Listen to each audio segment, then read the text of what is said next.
كتبوا من 39 صاروخ من يطلق ال40 وعلامة استفهام. Imaginez-vous réveillé à l'aube au son des sirènes, tandis que la télévision et la radio diffusent sans relâche les alertes. Missile en approche. Dirigez-vous immédiatement vers les abris.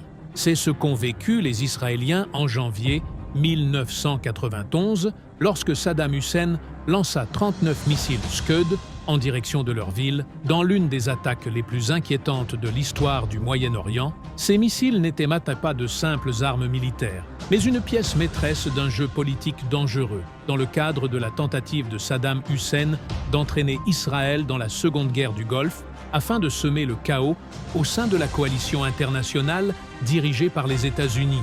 A-t-il réussi? Le sort tragique qui l'attendait a fini par faire échouer ses plans. Mais comment Israël a-t-il affronté cette menace qui a ébranlé ses fondations? Nous révélons toute l'histoire derrière les attaques de missiles de Saddam et revenons sur ces jours où le visage de la région a failli changer à jamais. Restez avec nous jusqu'à la fin et n'oubliez pas de liker la vidéo et de vous abonner à la chaîne pour ne rien manquer.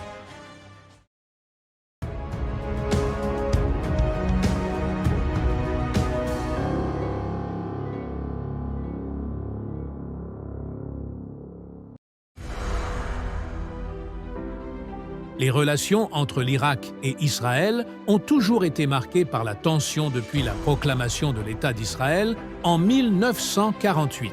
Comme la plupart des pays arabes, l'Irak refusa de le reconnaître et participa à la première guerre arabo-israélienne. Au fil du temps, Bagdad resta fidèle à sa position fermement opposée à Israël, influencée par les vagues de nationalisme arabe menées par le défunt président Gamal Abdel Nasser, pour qui l'hostilité envers Israël constituait un pilier essentiel de son idéologie. Durant les années 1960 et 1970, l'Irak renforça son soutien aux factions palestiniennes armées, offrant une aide financière et militaire à l'Organisation de libération de la Palestine, OLP, et autorisant la création de camps d'entraînement sur son territoire. Il fut également l'un des plus farouches opposants aux accords de paix avec Israël, notamment les accords de Camp David, signés en 1978 entre l'Égypte et Israël, qu'il considérait comme une trahison de la cause palestinienne. Les tensions atteignirent leur paroxysme en 1981, lorsqu'Israël lança un raid aérien contre le réacteur nucléaire irakien de Tammuz lors de l'opération Opéra. Tel Aviv justifia cette attaque en affirmant que le projet nucléaire irakien représentait une menace stratégique, d'autant plus que Saddam Hussein avait publiquement exprimé son souhait de développer des armes avancées pour affronter Israël. Cette frappe provoqua la colère de Bagdad, qui affirma sa détermination à poursuivre le renforcement de ses capacités militaires, voyant dans l'attaque une preuve de l'agressivité israélienne. À la fin des années 1980, malgré son engagement à reconstruire son économie et son armée après la longue guerre contre l'Iran, l'Irak conserva une position hostile envers Israël, se percevant comme la puissance arabe capable de la défier militairement, surtout après avoir acquis un arsenal de missiles balistiques. Cette posture fit de lui une menace potentielle pour Tel Aviv, et ce climat de tension, à la fois politique et militaire, fut l'un des facteurs précurseurs des frappes de missiles irakiens contre Israël pendant la guerre du Golfe en 1991.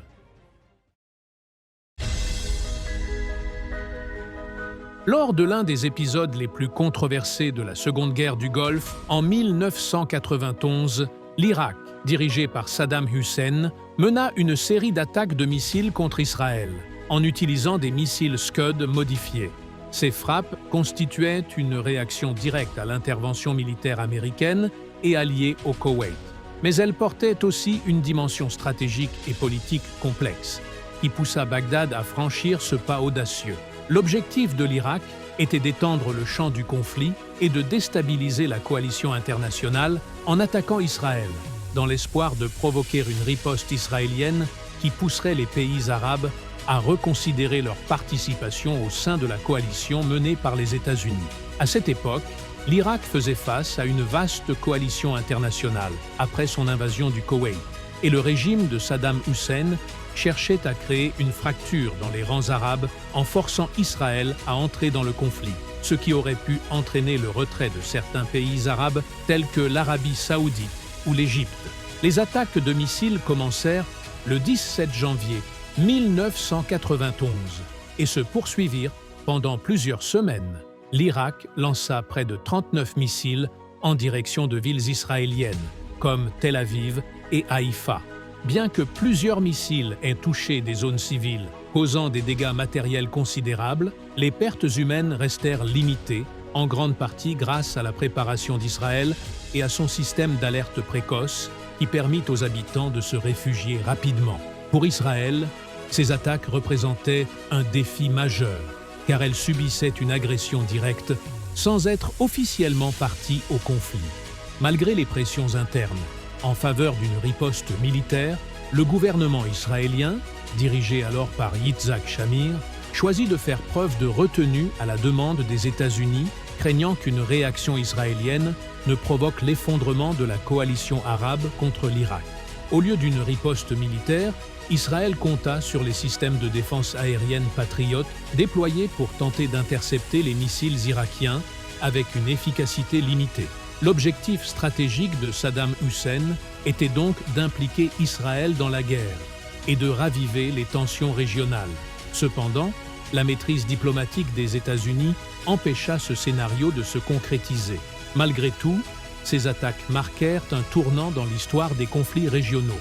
Elles démontrèrent la capacité de l'Irak à frapper Israël avec des missiles longue portée, suscitant de nouvelles inquiétudes sur les menaces balistiques au Moyen-Orient. Les bombardements irakiens constituaient aussi un message politique fort. Le régime cherchait à se présenter comme le défenseur de la cause palestinienne, ce qui lui valut un certain soutien populaire dans le monde arabe. Mais cette manœuvre échoua sur le plan stratégique, car les opérations militaires contre l'Irak se poursuivirent, jusqu'à la libération du Koweït et la défaite de l'armée irakienne. L'Irak a consacré les années 1980 au développement de son arsenal de missiles, en modifiant les missiles soviétiques Scud, afin d'augmenter leur portée et d'améliorer leurs capacités offensives. Parmi les résultats les plus remarquables de ces efforts figura le missile Al-Hussein, un missile balistique à courte portée développé pour frapper des cibles plus lointaines, y compris à l'intérieur du territoire israélien et saoudien lors de la guerre du Golfe, en 1991. Pour concevoir ce missile, l'Irak procéda à des modifications substantielles des Scud. On allongea la structure du missile et on augmenta la quantité de carburant pour étendre sa portée, ce qui lui permit d'atteindre des objectifs situés à plus de 600 km, au-delà du rayon d'action du Scud d'origine. Ces altérations se firent toutefois au prix de la précision. La marge d'erreur à l'impact s'accrut et le missile devint moins stable en vol. L'objectif principal du développement des missiles Al-Hussein était de doter l'Irak d'une arme stratégique utilisable pour la dissuasion ou pour exercer une pression politico-militaire sur ses adversaires. Après la guerre du Golfe, la communauté internationale concentra ses efforts sur la destruction des stocks restants de ces missiles et sur la prévention du développement d'armes similaires par l'Irak, ce qui conduisit ensuite à l'imposition de sanctions et à la mise en place de programmes d'inspection destinés à empêcher la reconstruction de son arsenal balistique.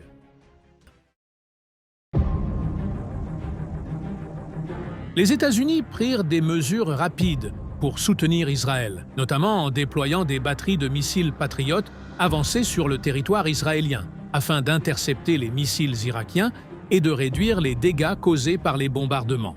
Bien que le système n'ait pas été entièrement efficace, certaines roquettes parvinrent à franchir les défenses. Cette initiative eut néanmoins une grande importance, rassurant Israël et le convainquant de ne pas riposter militairement. Parallèlement, les États-Unis exercèrent une forte pression diplomatique sur Israël pour l'empêcher de lancer toute frappe de représailles contre l'Irak. L'objectif principal était de prévenir l'élargissement du conflit à une guerre régionale plus vaste, d'autant que la coalition internationale dirigée par les États-Unis incluait des pays arabes comme l'Arabie saoudite et l'Égypte, qui auraient pu se retirer du front si Israël avait répondu militairement. L'intervention américaine ne se limita pas à la défense. Elle comprenait également des opérations offensives intensives pour cibler les plateformes de lancement de missiles Scud en Irak. Les forces aériennes américaines et britanniques menèrent de raids aériens intensifs contre les sites de lancement et les États-Unis ainsi que leurs alliés envoyèrent des forces spéciales dans l'ouest de l'Irak pour traquer et détruire les unités mobiles de lancement utilisées par l'armée irakienne. Malgré tous ces efforts, l'Irak continua à lancer des missiles jusqu'à la fin de la guerre. Cependant, Israël respecta l'accord conclu avec les États-Unis et s'abstint de riposter. De cette manière, Washington parvint à empêcher l'escalade du conflit à l'échelle régionale et à préserver l'unité de la coalition internationale, qui conduisit finalement à la libération du Koweït de l'occupation irakienne. Avant ces événements, Israël comptait principalement sur sa supériorité aérienne et technologique comme principal moyen de dissuasion contre toute menace régionale. Cependant, les missiles irakiens démontrèrent qu'il existait de nouvelles façons d'atteindre l'intérieur du territoire israélien sans recourir à une aviation puissante ni à un affrontement direct. Cette évolution ne représentait pas seulement une menace militaire, mais eut également un impact psychologique et politique majeur, car l'Irak parvint à instaurer un climat d'incertitude et de peur au sein d'Israël. Même si les frappes irakiennes n'eurent pas d'effet stratégique massif, elles montrèrent au monde que les États de la région pouvaient se doter d'outils de dissuasion non conventionnels, grâce aux missiles longue portée. Cette expérience influença par la suite la doctrine militaire israélienne, poussant le pays à développer des systèmes de défense antimissiles avancés tels que le Dôme de fer, Iron Dome et Hetz, afin d'éviter la répétition d'un scénario similaire à l'avenir. De plus, cette attaque inspira de nombreux pays et groupes armés au Moyen-Orient, qui commencèrent à s'intéresser au développement de programmes de missiles balistiques et de drones comme moyen de pression politique et militaire. Les puissances régionales réalisèrent qu'elles pouvaient influencer les équilibres militaires sans mener de guerre conventionnelle, ce qui se refléta plus tard dans divers conflits de la région, où les missiles de précision et les drones jouaient désormais un rôle central dans les équilibres de puissance. Bien que l'Irak lui-même n'ait tiré aucun avantage stratégique réel de ce bombardement, son régime tombant quelques années plus tard, ce qu'il fit constitua un tournant dans la pensée militaire au Moyen-Orient. La dissuasion ne se limita plus aux grandes puissances, mais devint accessible à des États plus petits et même à des groupes non étatiques, ce qui fit entrer la région dans une nouvelle ère de course aux armements et de stratégies complexes. En fin de compte, les attaques de missiles irakiens contre Israël durant la Seconde Guerre du Golfe furent un moment charnière dans l'histoire des conflits régionaux, montrant l'impact des conflits régionaux sur les pays voisins. Malgré les dommages et pertes subis par Israël, ces frappes n'altérèrent pas fondamentalement le cours de la guerre, mais contribuèrent à renforcer les alliances internationales contre l'Irak. Elles démontrèrent aussi l'importance des défenses antimissiles et de la coordination militaire entre grandes puissances face aux menaces potentielles, laissant une empreinte durable sur les politiques de sécurité et militaire de la région pendant de nombreuses années. Ceci conclut notre exposé sur l'une des crises les plus mémorables de l'histoire arabe et occidentale. Ne manquez pas l'occasion de suivre davantage de contenu en vous abonnant à la chaîne et en activant la cloche pour recevoir toutes les nouveautés.